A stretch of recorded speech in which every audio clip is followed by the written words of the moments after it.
Hello, everyone. Welcome to KEG Book Club. We meet every Sunday at 6:30 p.m. Eastern Standard Time.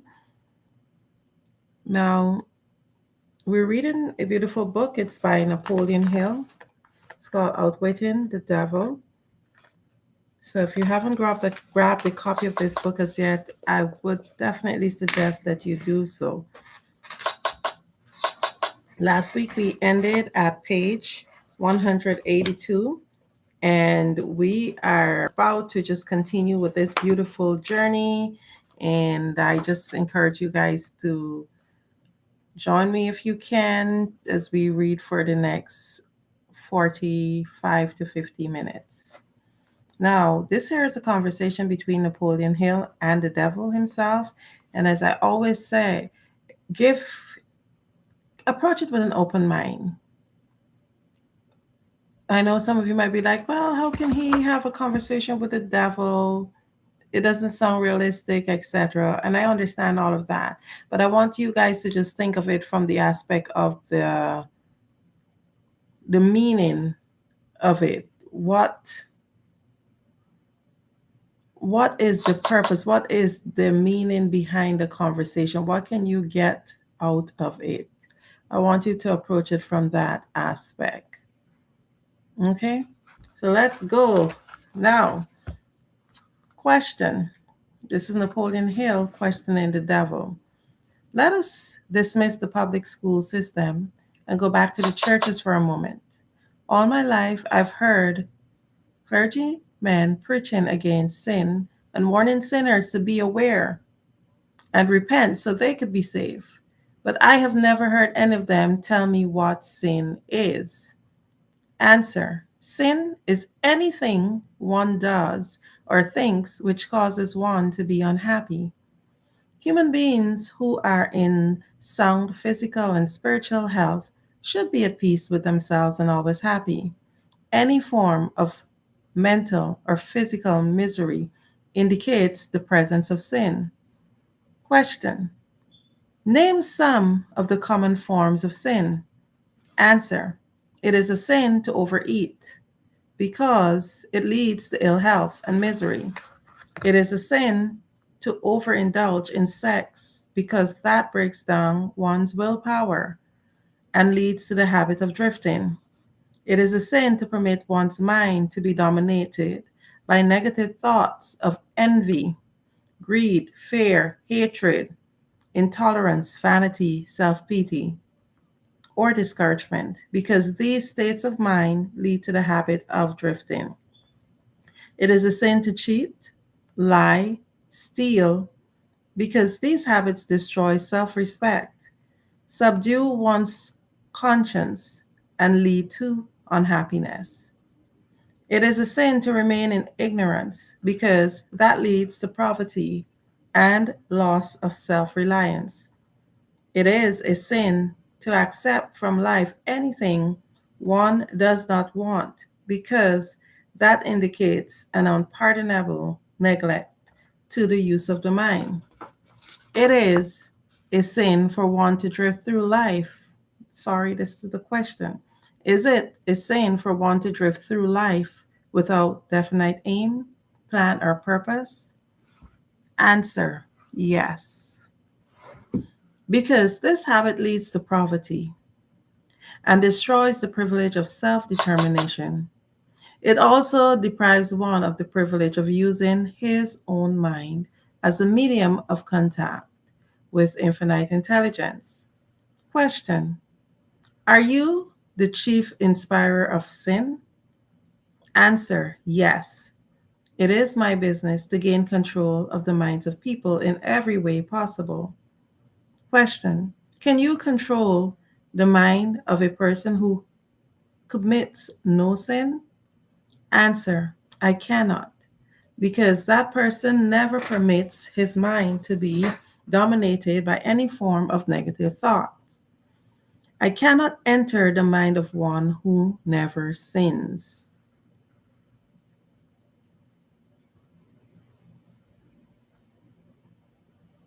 I cannot Can you control the mind of a person who commits no sin? I cannot, because that person never permits his mind to be dominated by any form of negative thought. I cannot enter the mind of one who never sins, let alone control it.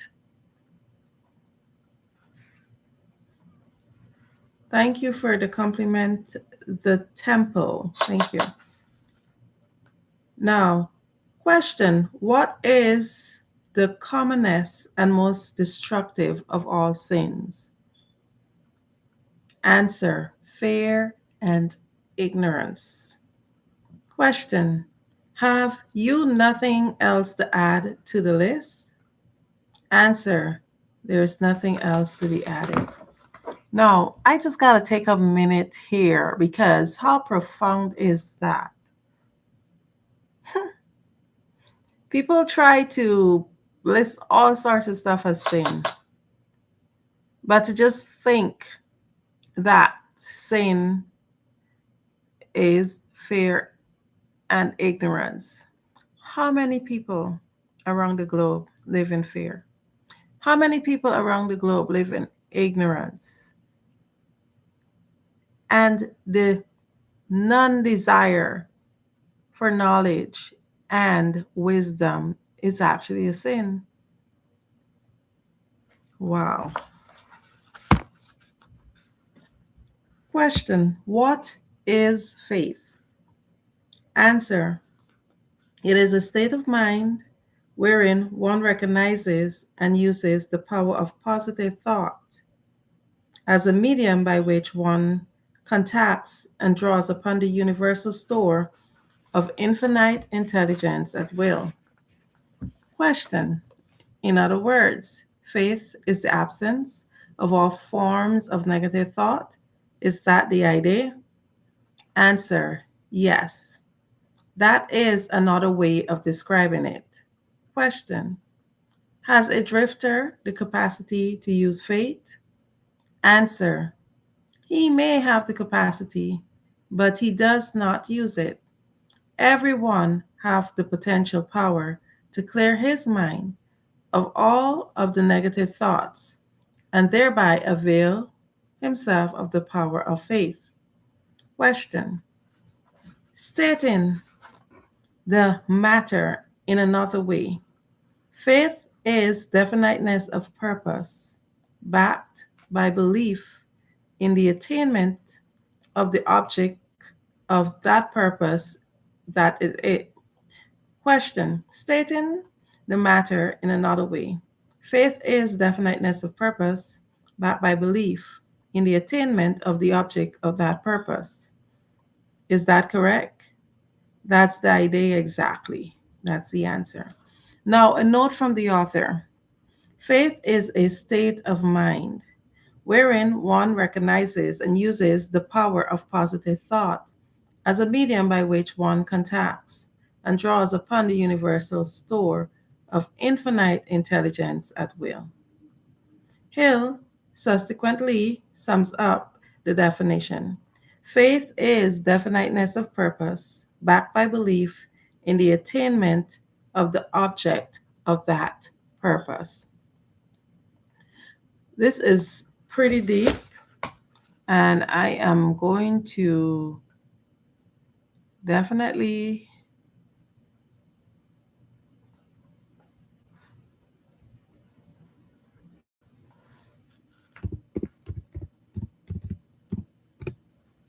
I'm trying to share the YouTube link also on Facebook.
Okay, guys. Yes, let's get back to it.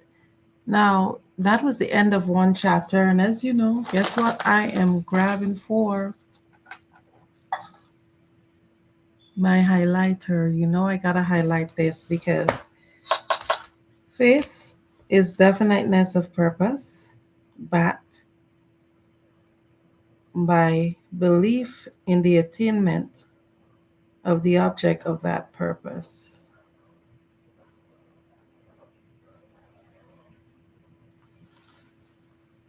Faith is definiteness of purpose, backed by belief in the attainment of the object of that purpose. Faith is definiteness of purpose, backed by belief in the attainment of the object of that purpose. Now, if anybody wants to join and have anything to say, wants to participate, just please say something in the chat and I will open up the rooms for you guys to join. And if you're interested in coming on, just let me know you're excited. Just let me know. Now, let's continue. We're on to chapter 10 now. It reads self discipline. Now, question: what preparation must one undergo before being able to move with definiteness of purpose all times? Answer: one must gain mastery over self. Self mastery is one of the hardest things, it's one of the hardest struggles that a person can have because a lot of times, we, even the best of the best, hardly ever have any self mastery. So, what preparation must be done to undergo before being able to move with definiteness of purpose all the time? In order to have definiteness of purpose, here what the answer is. The answer is one must gain mastery over self. This is the second of the seven principles. The person who is not master of himself can never be master of others. Lack of self mastery is, of itself, the most destructive form of indefiniteness. Lack of self mastery in itself is the most destructive form of indefiniteness. The person, this is note from the author, it says, the person who is not master of himself can never be master of others. How many leaders, and I'm sure that you guys can think of leaders in government who wants to lead people, but yet they have no self mastery.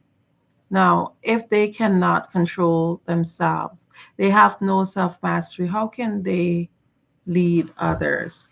So the person who is not master of himself can never be master of others. How is this true? Think of our political leaders who have fallen from grace because they could not control their own behavior. How can we trust them to control ours? Now, question: where should one begin when making a start at control over self? Answer: by mastering the three appetites responsible for most of one's lack of self discipline. And I want you guys to pull in and listen to this. We're about to discuss three appetites responsible for a person's lack of self discipline. Self discipline is one of the hardest things because sometimes we don't have anybody to be accountable for when it comes to certain things. Like, for example, when it comes to eating, hardly ever, unless we really plan it, we have anybody accountable looking to make sure we eat the right thing. So, self mastery is key. Now, let's hear what the devil is saying. The three appetites are: one, the desire for food; two, the desire for expression of sex; and three, the desire to express loosely organized opinions. Let me go that over again. People who lack self discipline have the inability to control what they eat. People who lack self discipline have the inability to control what they eat. The second thing that is part of lack of self mastery is the inability to control your sexual desires. And the third thing is the desire to express loosely organized opinions. Question: does man have other appetites which need control? And the answer is yes, many of them, but these three are the ones which should be conquered first. When a man becomes master of these three appetites, he has developed enough self discipline to conquer easily those of lesser importance. Question: but these are natural appetites. They must be indulged if one is to be healthy and happy. Answer: to be sure that they are natural appetites. To be sure, they are natural appetites, but they're also dangerous because people who have not mastered themselves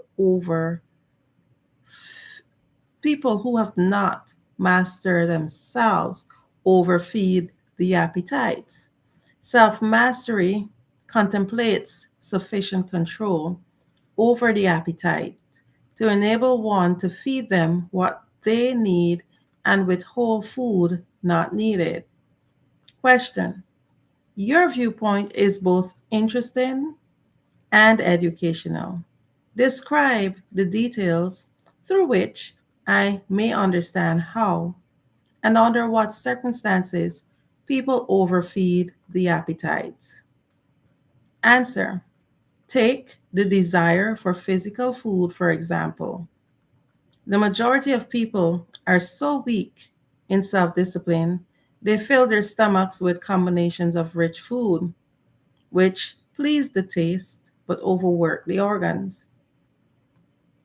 They pour into their stomach both quantity and combinations of food which the body chemist can dispose of only by converting the food into deadly toxic poisons.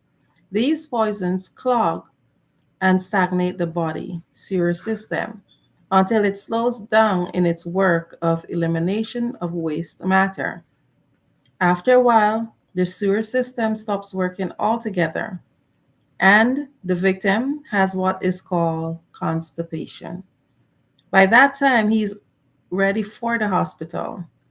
Auto intoxication or body sewer poisoning takes the machinery of the brain and rolls it into something resembling a wad of putty. The victim then becomes sluggish in his physical movements and mentally irritable and fussy. If he could only take one good look at and one bad smell of his sewer system, he would be ashamed to look at himself in the face. City sewers are not the pleasantest of places when they become overloaded or clogged, but they are clean and sweet compared with the intestinal sewer when it has been overloaded or clogged. This is not a pretty story to be associated with the pleasant and necessary act of eating, but that is where it belongs because overeating and wrong food combinations are the evils which cause auto intoxication. People who eat wisely and keep their body sewers clean handicap me because a clean body sewer generally means sound body and a brain that functions properly.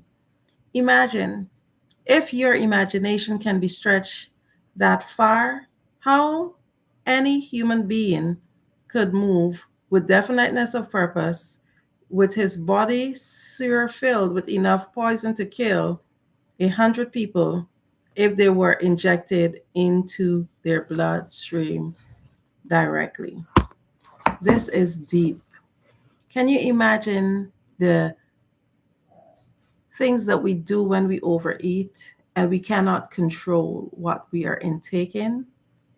That is so crazy. Now, here's a note from the author. Hi, Carla, I'll follow you back. Here again, Napoleon Hill is far ahead of his time.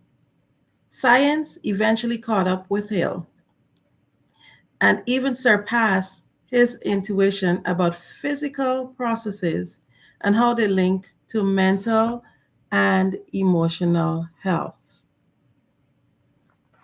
Question. And all this trouble is the result of lack of control over the physical appetite for food? Answer. Well, if you wish to be absolutely correct, you should say that improper eating is responsible for the majority of the ills of the body and practically all headaches.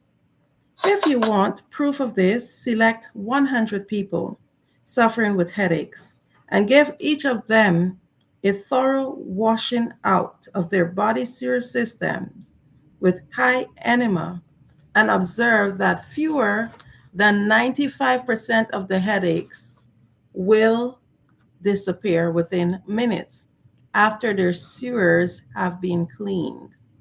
Question.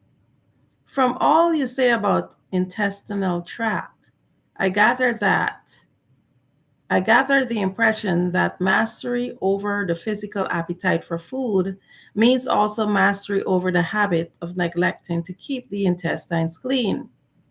Answer: yes, that is true.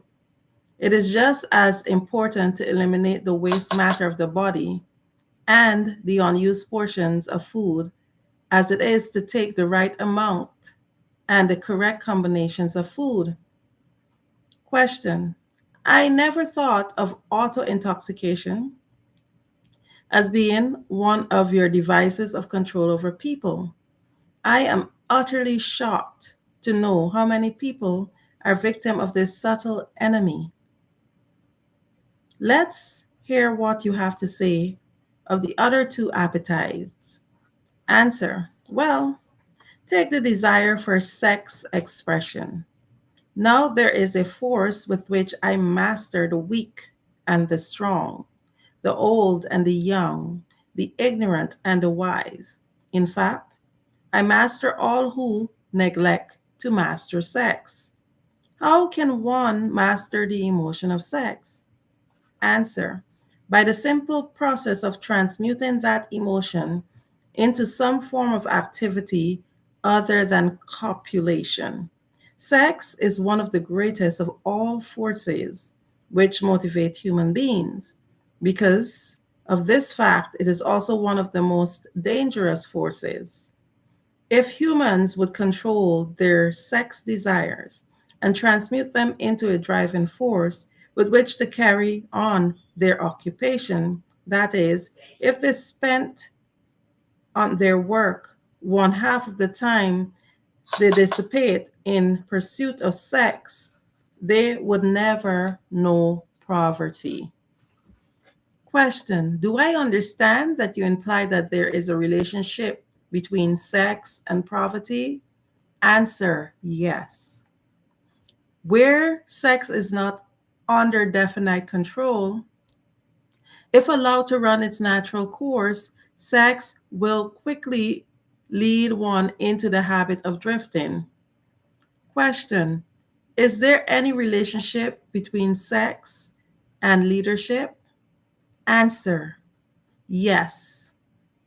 All great leaders in every walk of life are highly sexed, but they follow the habit of controlling their sex desires, switching them into a driving force behind their occupation. Question. Is the habit of overindulgence in sex as dangerous as the habit of taking narcotics and liquor? Answer. There is no difference between these habits. Both lead to hypnotic control through the habit of drifting. Question: why does the world look upon sex as something vulgar?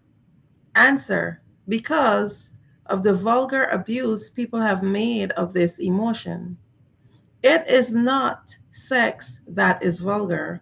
It is the individual who neglects or refuses to control and guide it. Question: do you mean by your statement that one should not indulge in the desire for sex? Answer: no. I mean that sex, like all other forces available to man, should be understood, mastered, and made to serve man. The desire for sex expression is as natural as the desire for food. The desire can no more be killed than one can entirely stop a river from flowing. If the emotion of sex is shut off from the natural mode of expression, it will break out in some other, less desirable form, just as a river will, if dammed, break through and flow around the dam. The person who has self discipline understands the emotion of sex, respects it, and learns to control and transmute it into constructive activities. Question: just what damage is there in overindulgence of sex? Answer: the greatest damage is that it depletes the source of man's greatest driving force and wastes without adequate compensation man's creative energy. It dissipates energy needed by nature to maintain physical health. Sex is nature's most useful therapeutic force. It depletes the magnetic energy, which is the source of an attractive, pleasing personality. It removes the sparkle from one's eyes and sets up discord in the tone of one's voice. It destroys enthusiasm, subdues ambition, and leads inevitably to the habit of drifting on all subjects. Question: I would like for you to answer my question in another way by telling me what beneficial ends the emotions of sex may be made to attain if mastered and transmuted. Answer: controlled sex supplies the magnetic force that attracts people to one another. It is the most important factor of a pleasing personality. It gives quality to the tone of voice and enables one to convey through the voice any feeling desired. It serves as nothing else can serve, to give motive power to one's desire. It keeps the nervous system charged with energy needed to carry on the work of maintaining the body. It sharpens the imagination and enables one to create useful ideas. It gives quickness and definiteness to one's physical and mental movements. It gives one persistence and perseverance in the pursuit of one's major purpose in life. It is a great antidote for all fear. It gives one immunity against discouragement. It helps to master laziness and procrastination. It gives one the fighting qualities necessary under all circumstances for self defense. In brief, it makes winners and not quitters. Question: are those all the advantages you claim for controlled sex energy? Answer: no. They are only some of the more important benefits it provides. Perhaps some will believe the greatest of all virtues of sex is that it is nature's method of perpetuation of all living things. This alone should remove all thought that sex is vulgar. Question: I gather from what you say that the emotion of sex is a virtue and not a fault? Answer: it is a virtue when controlled, and it is a virtue when controlled and directed to attain the desirable ends. It is a fault when neglected and permitted to lead to acts of lust. Question: why aren't these truths taught to children by their parents and the public schools? Answer: the neglect is due to ignorance of the real nature of sex. It is just as necessary in maintaining health for one to understand properly the use of emotion of sex as it is to keep the body sewer system clean. Both subjects should be taught in all public schools and all homes where there are children. Question: wouldn't the majority of parents need instruction on the proper function and the use of sex before they could intelligently teach their children? Answer: yes, and so would the public school teachers. Question: what relative position of importance would you give to the need for accurate knowledge on the subject of sex? Answer: it is next to the top of the list. There is one thing of greater importance to human being, that is accurate thought. Can you imagine that? That other than accurate thought, sex is the next most important attribute. Here's a note from the author. There is but one thing of greater importance to human being, and that is accurate thought. Question: do I understand you to say that knowledge of the true functions of sex and the ability to think accurately are two great are the two things of greatest importance to mankind? That is what I intended you to understand. Accurate thinking comes first because it is the solution to all of man's problems, the answer to all of his prayers, the source of opulence and all material possession. Accurate thinking is aided by properly controlled and directed sex emotion, because sex emotion is the same energy as that which one thinks. It begins with those who desire self determination sufficiently to be willing to pay its price. No one can be entirely free spiritually, mentally, physically, and economically without learning the art of accurate thinking.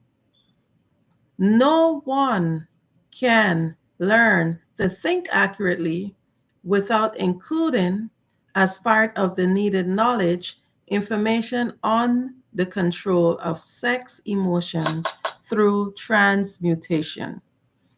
Question: it will be a great surprise to many to learn that they are so close a relationship between thinking and sex emotion. Tell us now about the third appetite, and let's see what it has to do with self discipline. So, now we're having a conversation for those of you who joined. Napoleon Hill is having a conversation with the devil. This book is called Outwitting the Devil, and it was written by Napoleon Hill. At this moment, he's talking about the three main appetites of man or of people. So, we're now on the third one. And the third one, the habit of expressing loosely organized opinions is one of the most destructive habits.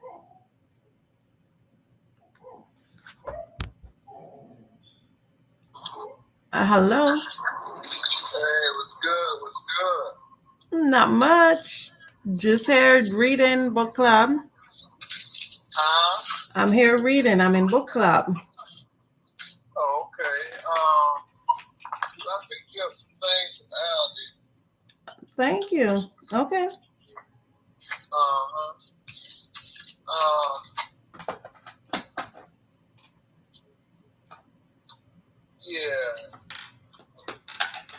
Trying to see if you think you'll be Whenever you're ready, I'll come out. I can come out to get it. No worries. okay. Well, I'm on Duval for the turn back on weekend, maybe in the next few actually seconds. Okay, so I should come out now. No, Okay. I was just telling you I'm seconds away from turning. I'm gonna give you this stuff, and then I'm gonna give you the cabbage too. I don't know if Oh, cabbage would be nice. I can eat some cabbage. I don't mind making it now. you gonna make the cabbage tonight. Mm-hmm. Okay. Oh yeah. I would absolutely love that.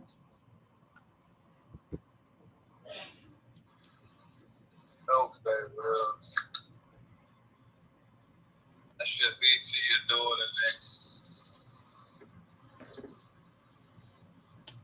I'm turning up weekend now, so Okay, I'll come down and look for you. come out. You can count the maybe 60, 65 seconds to bring you in Mm-hmm. here. So I just don't want to have you out there waiting. Gotcha.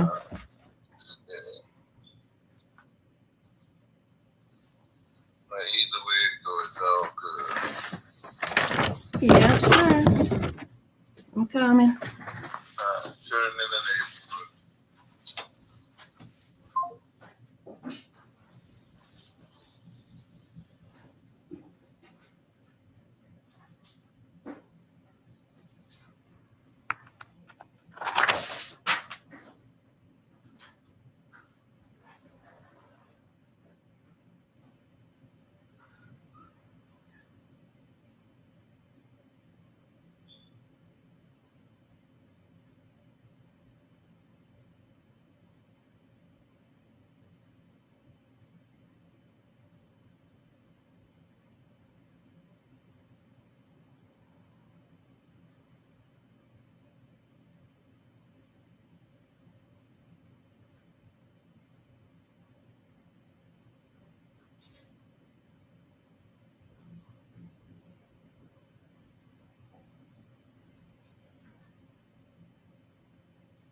neighborhood. Okay.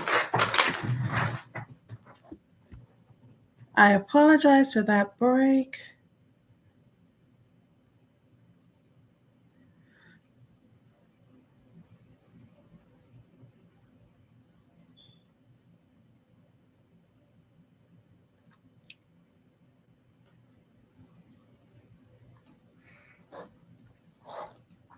Okay, so we're coming on. We have about 15 minutes left. And the last thing we were discussing before the interruption was the habit of expressing loosely organized thoughts. Now,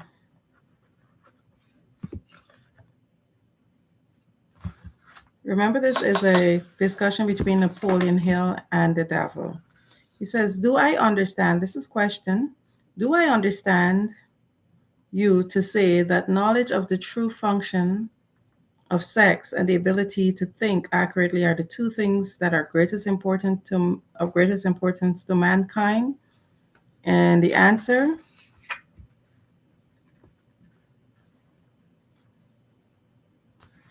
is that is what I intended you to understand. Accurate thinking comes first because it is the solution to all man's problems, the answer to all his prayers, the source of opulence and all material possession. Accurate thinking is aided by properly controlled and directed sex emotion because sex emotion is the same energy that with which one thinks. It begins with those who desire self determination sufficiently to be willing to pay its price.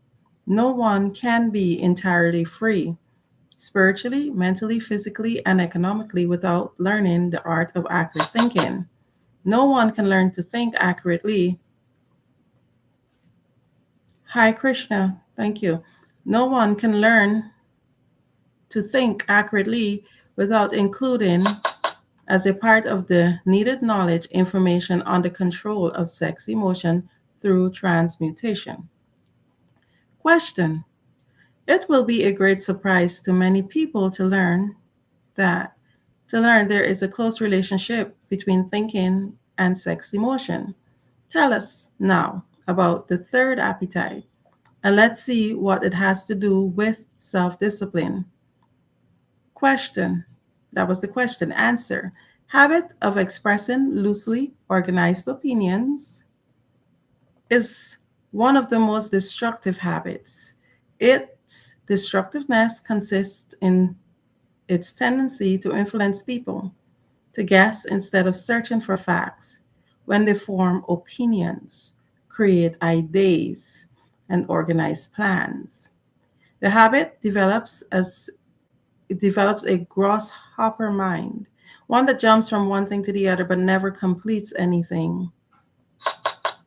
And of course, carelessness in the expression of opinions leads to the habit of drifting. From there, it is only a step or two until one is bound by the law of hypnotic rhythm, which is automatically which automatically prohibits accurate thinking. Now, there's a note from the author. It says, the habit of expressing loosely organized opinions is one of the most destructive habits. Question. What other disadvantages are there in free expression of opinions? Answer. The person who talks too much informs the world of his aims and plans and gives to others the opportunity to profit his idea. Wise men keep their plans to themselves and refrain from expressing uninvited opinions. Now, I just have to stick a pin in this. Oh my goodness. Oh my goodness. Uninvited opinions. I'm tired of it. Goodness gracious. Y'all could tell me in the chat. Come on. Like, this world is filled with people that always have an opinion about something about you. Something about you they got an opinion of. It's crazy. Yeah. Wise men keep their plans to themselves. Let me highlight that. Wise men keep their plans to themselves and refrain from expressing uninvited opinions. This prevents others from interfering with their plans. Let me read it again. It says, refrain, wise men refrain, wise men keep their plans to themselves and refrain from expressing uninvited opinions. This prevents others from appropriating their ideas and makes it difficult for others to interfere with their plans.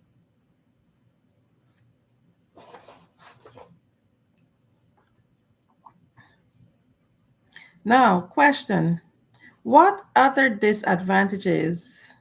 Now, why do so many people indulge in the habit of uninvited opinions? The habit is one way of expressing egotism and vanity. The desire for self expression is inborn in people. The motive behind the habit is to attract the attention of others and and to impress them favorably. Actually, it has just the opposite effect. When the self-invited speaker attracts attention, it is usually unfavorable. Question: yes, what other disadvantages has the habit? Answer: the person who insists on talking seldom has an opportunity to learn by listening to others. The person who insists on talking seldom has the opportunity to learn by listening to others. Y'all see how my marker's out today? Because there's just too many nuggets that Napoleon Hill is dropping up in here, up in here. Question: but isn't it true that a magnetic speaker often puts himself in the way of opportunity to benefit himself by attracting the attention of others through his powers of oratory? Answer: yes. A magnetic orator does have an asset of tremendous value in his ability to impress people by his speech, but he cannot make the best use of his asset if he forces his speech on others without their invitation. No single quality adds more to one's personality than the ability to speak with emotional feelings, force, and conviction. But the speaker must not oppose his speech upon others without being invited to do so.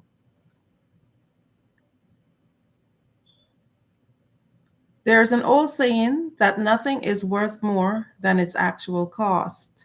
This applies as well to the free, uninvited expression of opinions as to material things. Welcome, Beauty Valley. Thank you. Question: what about people who volunteer their opinions by expressing them in writing? Do they also suffer lack of self discipline? Answer: one of the worst pests on earth is the person who writes uninvited letters to people of prominence. Men in public office, moving picture stars, men who have succeeded in business or written a best selling book, and people who have their names appear often in the newspapers are continuously besieged by people who write letters expressing their opinions on all subjects. Question: but if the writing of an uninvited letter is a harmless way of finding pleasure through self expression, is it not? What damage does one do by the habit? Answer: habits are contagious. Every habit attracts a flock of its relatives. The habit of doing anything that is useless leads to the formation of other habits that are useless, especially the habit of drifting. But it is not all the dangers associated with the habit of indulging an uninvited expression of opinions. The habit creates enemies and places in their hands dangerous weapons by which they may go do great injury to the one who indulges in it. Thieves and confident men and racketeers pay big prices for the names and addresses of the writers of the uninvited letters, knowing as they do the writers of these letters become easy victims of all manner of schemes that result in the loss of their memory, money. They refer to the writers of such letters as nuts. If you wish to know how foolish people are and who write invited letters, read the nut column of any newspaper, the column in which the paper publishes the voluntary opinions of its readers. And you will see for yourself how writers of such letters antagonize people and invite opposition from others. Here's a note from the author. Take a moment to remember that letter writing was about the only way to communicate in the written form when Napoleon Hill wrote this manuscript. As you read, think about how his thoughts would apply to today's world of blogging and social networking. Question: I had no idea, Your Majesty, that people get into such difficulty through uninvited expression of their opinions. But now you have brought up the subject. I do remember writing the editor of a prominent magazine an uninvited letter of criticism, which cost me a fine position on his staff at a fat salary. Answer: that is a perfect example. The proper place to begin self discipline is right where you stand. To begin, the way to begin by, is by recognizing the truth that there's nothing for good or for evil through the myriads of universes except the power of natural law.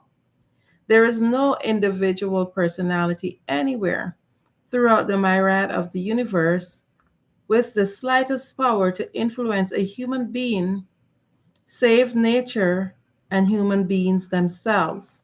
There is no human being living. No human being has ever lived, and there's no human being that will ever live with the right of the power to deprive another human being of the inborn privilege of free and independent thought. That privilege is the one, only one, over which any human being can have absolute control. No adult human being ever loses the right to freedom of thought, but most humans lose the benefits of this privilege either by neglect or because it has been taken away from them by their parents or religious instructors before the age of understanding. There are self evident truths no less important because they are being called to your attention by the devil than they would be if they were brought to your attention by my opposition. Now, I'm going to read a note from the author. It says, Hill distinguishes our right to have independent thought from our uninvited expression of thoughts. How would you apply this principle in today's world of blogging and social media? Hey, Rasta, how are you? Thank you for stopping by. Thank you. Hope you're having a great day. Yeah, so we're about to just wrap it up. And this is page 198. It's bittersweet because we just have like a few more pages left in the book. The book has a total of 200 and including reading material, not the index. I would say we're going to be reading up to about 258. So, with such great information in here, and we're slowly coming to the end. As you can see, we're getting there.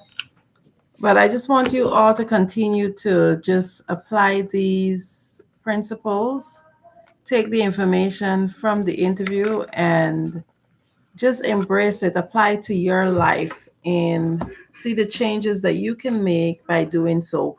Now, we do have a lot of people that are out there giving they're giving unsolicited, well, unsolicited, that's not the word that they use, but basically giving information that nobody asked about, giving opinions. And it becomes a little bit difficult because everybody believes that they're an expert, everybody believes they can speak on subjects. I would say that it's great to share your knowledge. However, we need to understand that we need to let people be. It's important to let people be. And with that said, I'm just going to end today in saying just take this week, make sure you show up as the best version of yourself every day. Know that you're wonderful. Know that you are amazing. Know that you are limitless potential. You are you 2.0, you to the second power. Just be great, be awesome, be you, be unique. And until next time, you will see me here. Be great.